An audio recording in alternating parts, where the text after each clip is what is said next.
Good morning students. पिछले video में हम लोगों ने length of intercept cut off from A line by circle इसके बारे में बात किया था और एक प्रॉब्लम देखा था कि कोई एक सर्कल अगर ऐसे ड्रॉ करे और उस सर्कल को ऐसे कोई एक लाइन ऐसे कट कर जाए जहां पर इस सर्कल जो है इसका इक्वेशन हो जाएगा x square plus Y square equals to are square. मतलब यहाँ पर एक सेंटर है और इस सर्कल का जो रेडियस है वो है आर और सर्कल जो है वो कोऑर्डिनेट ग्राफ के ओरिजिन पर सिचुएटेड है। एंड ये जो स्ट्रेट लाइन है इसका इक्वेशन अगर y equals to M X plus C ऐसा हो जाए तो यहाँ पर ये जो इंटरसेप्ट ए बी आएगा उसका लेंथ हम लोगों ने देखा था 2 into square root of are square 1 plus M square minus C square by 1 plus M square ऐसा आया था, जिसको हम लोगों ने पिछले दिन प्रूफ किया था। अब यही लाइन सर्कल के बाउंड्री रीजन में कोई एक पॉइंट को अगर टच करके चला जाए तो ये जो लाइन है इसको हम लोग इसी सर्कल का टेंजेंट बोलेंगे। तो इस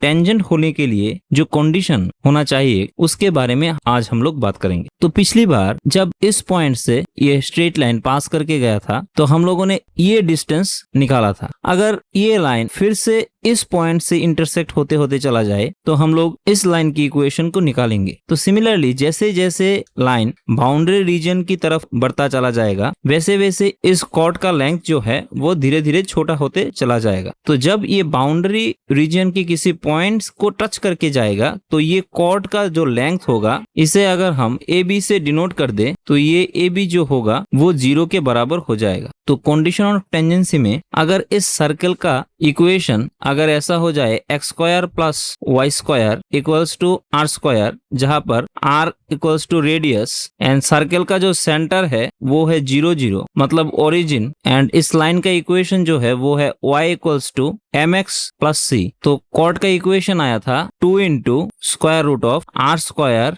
minus C square by 1 plus M square. ये कॉर्ड का जो लेंथ होगा वो 0 के बराबर हो जाएगा। तो यहाँ से हम लोग देख सकते हैं कैलकुलेट करें तो R square minus C square by 1 plus M square equals to 0। तो यहाँ से कैलकुलेशन करें तो हो जाएगा R square equals to C square by 1 plus M square और C square equals to are square into 1 plus M square और C equals to plus minus R into root over 1 plus M square. और यही हो जाएगा वो condition जिसके होने पर ये जो लाइन है y equals to M X plus C वाला ये इस सर्कल का एक टेंजेंट बन जाएगा एंड हैंस द कंडीशन। अब इसके ऊपर एक दो प्रॉब्लम हम लोग देख लेते हैं। तो first question is the line 3x minus 2y equals to k meets the circle x square plus y square equals to 4r square at only one point if k square equals to मतलब k square का value निकालना है। तो यहाँ पर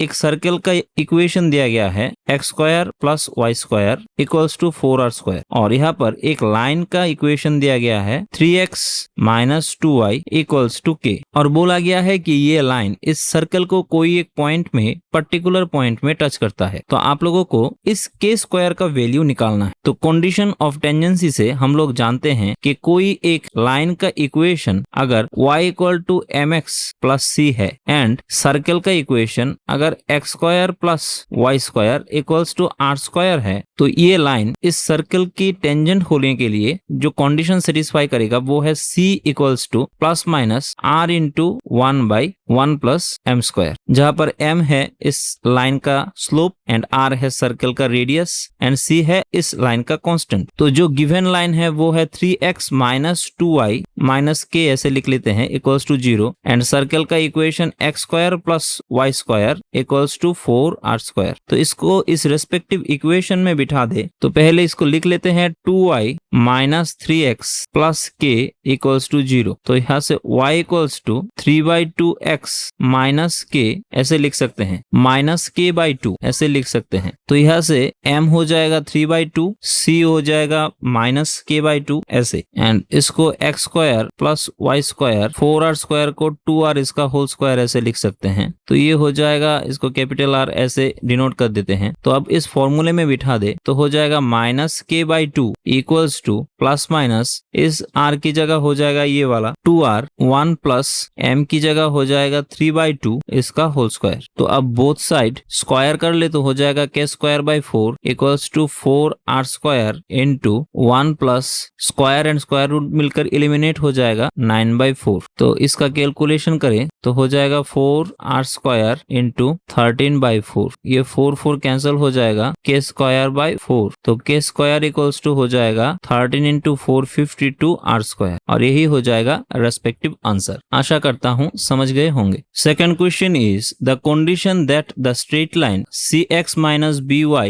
plus b equals to 0 may touch the circle x square plus y square equals to ax plus by is, मतलब इस circle का इक्वेशन दिया गया है x square plus Y square equals to ax plus by, और इस straight line का equation दिया गया है cx minus by plus b square equals to 0। तो कंडीशन क्या होंगे इस सर्कल का इस स्ट्रेट लाइन को टच करने का, ये हम लोगों को निकालना है। तो हम लोग जानते हैं कि कोई एक स्ट्रेट लाइन अगर कोई एक सर्कल को टच करे किसी भी पॉइंट में, तो जो इंटरसेक्टिंग पॉइंट आएगा ये दोनों इक्वेशन के लिए ट्रू होगा। तो अगर हम लोग इस कंडीशन को इस प्रॉब्लम में अप्लाई करें तो पहले स्ट्रेट लाइन का इक्वेशन लिख लेते हैं cx minus by plus b square equals to 0। यहाँ से by इक्वल्स टू लिख सकते हैं cx प्लस b स्क्वायर और y equals to c by b x plus b।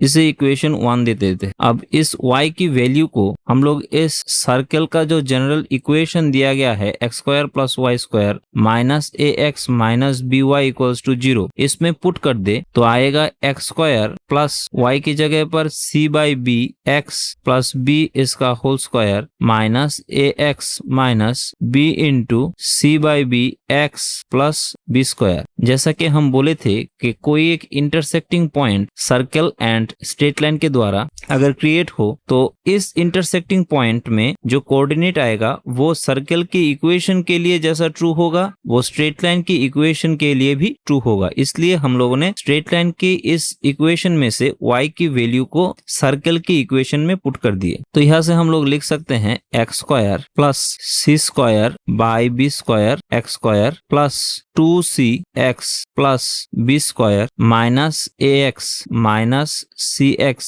Minus b square. तो यहाँ से b स्क्वायर कैंसिल हो जाएगा और लिख सकते हैं x square 1 plus c square by b square और 2cx से cx चला जाए तो ओनली cx इक्वल्स टू 0। अब पिछली क्लास में हम लोगों ने देखा था कि कोई एक सर्कल हम लोग ऐसे ड्रॉ करें और एक लाइन ऐसे इस सर्कल को कट कर जाए, तो यहाँ पर अगर दो पॉइंट सिचुएटेड हो, लाइन का जो इक्वेशन था वो था y equals to mx plus c और सर्कल का जो इक्वेशन था उसे हम स्टैंडर्ड इक्वेशन ले सकते हैं x square plus Y square equals to r square. तो इस इंटरसेक्टिंग जो दो पॉइंट है ये दोनों पॉइंट सर्कल और स्ट्रेट लाइन में से क्रिएट हुआ है, तो ये दोनों पॉइंट इन दोनों इक्वेशन में सेटिस्फाई करेगा। तो हम लोगों ने x का दो रूट लिया था अल्फा 1 एंड बीटा 1। तो अल्फा 1 एंड बीटा 1 के रेस्पेक्ट में इस a पॉइंट का जो x कोऑर्डिनेट है उसे हम लोगों ने अल्फा 1 एंड इस b पॉइंट का जो x कोऑर्डिनेट है उसे हम लोगों ने बीटा 1 ऐसे चूज किया था। एंड इस अल्फा 1 एंड बीटा 1 के निकलने के बाद इन दोनों रूट को अगर हम इस इक्वेशन में पुट कर दे तो वहां से हम लोग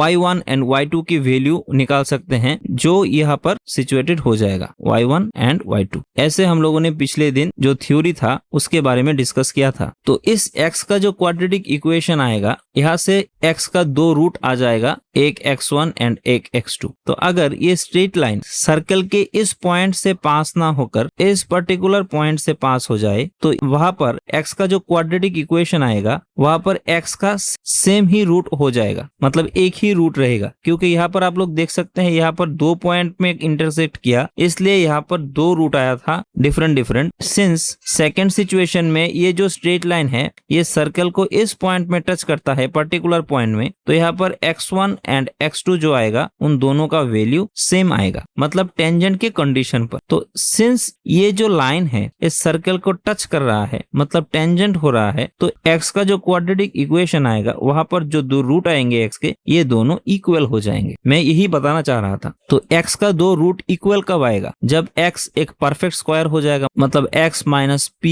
इसका होल स्क्वायर इक्वल्स टू 0। ऐसा जब आ जाएगा तभी हम लोग बोल सकते हैं x का जो दो रूट आएगा वो इक्वल होंगे, क्योंकि इसको हम लोग लिख सकते हैं x माइनस p और फिर से x minus p equals to 0। तो x इक्वल्स टू p और p सेम रूट, मतलब यहाँ पर एक ही रूट हो जाएगा। आशा करता हूँ अप टू दिस आप लोग समझ गए होंगे। कैलकुलेशन में थोड़ा सा दिक्कत था, यहाँ पर 2cx minus cx minus ax ऐसा हो जाएगा। तो इसे फिर से लिख सकते हैं x square into 1 plus c square by b square into common ले जाए c minus a into x equals to 0। तो x का ये जो दो रूट है ये कब इक्वल होगा? जब एक स्क्वायर हो जाएगा। अब इस इक्वेशन में से हम लोग देख सकते हैं ये एक परफेक्ट स्क्वायर कब हो जाएगा? जब ये वाला टर्म 0 हो जाएगा, तब ओनली रह जाएगा x square into 1 plus c square by b square equals to 0। और इसको अगर 0 बाई समथिंग कर ले तो x square is equal to 0, मतलब ये x का जो दो रूट आएगा ये दोनों इक्वल हो जाएंगे और ये एक परफेक्ट स्क्वायर हो जाएगा। तो इसके लिए हम लोगों को इस टर्म को 0 के बराबर करना होगा। तो इस टर्म में हम लोग देख सकते हैं यहाँ पर है c माइनस a